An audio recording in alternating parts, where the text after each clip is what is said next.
Kita dengarkan cerita Timun Mas, cerita anak dari Jawa Tengah. Pada zaman dulu kala, hiduplah sepasang suami istri. Mereka adalah petani yang tinggal di sebuah desa di dekat hutan. Mereka hidup bahagia. Sayangnya, mereka belum dikaruniai seorang anak. Setiap hari mereka berdoa kepada Yang Maha Kuasa agar segera dikaruniai seorang anak. Suatu hari, seorang raksasa melewati tempat tinggal mereka. Raksasa itu kemudian memberi sebuah biji mentimun. Tanamlah biji ini, nanti kau akan mendapatkan seorang anak perempuan, kata raksasa. Terima kasih raksasa, kata suami istri itu. Tetapi ada syaratnya.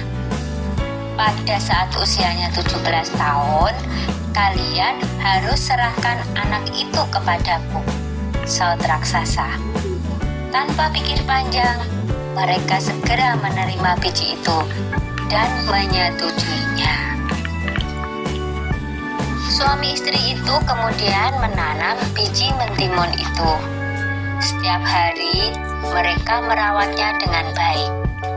Beberapa bulan kemudian tumbuhlah sebuah mentimun yang berwarna keemasan. Buah mentimun itu semakin lama semakin besar dan berat. Ketika masak, mereka memetiknya.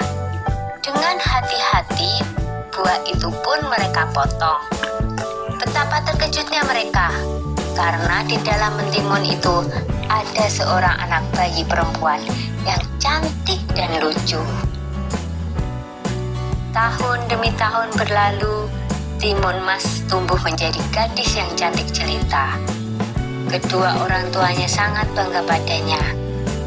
Tapi mereka juga takut, karena pada usia 17, mereka harus menyerahkan Timun Emas kepada raksasa sesuai dengan perjanjian mereka. Ketika Timun Emas berumur 17 tahun, si raksasa datang. Pak Tani berkata, "Tunggulah sebentar, Timun Emas sedang bermain. Istriku akan memanggilnya." Lalu ia segera menemui anaknya. "Anakku, ambillah ini," kata Pak Tani sambil menyerahkan sebuah kantong kain. "Ini akan menolongmu melawan si raksasa. Sekarang, larilah secepat mungkin." Timun Mas pun segera melarikan diri. Raksasa segera berlari mengejar Timun Mas. Raksasa semakin dekat. Timun Mas segera mengambil segenggam garam dari kantong kainnya. Lalu, garam itu ditaburkannya ke arah raksasa. Tiba-tiba, muncullah sebuah laut di depan raksasa.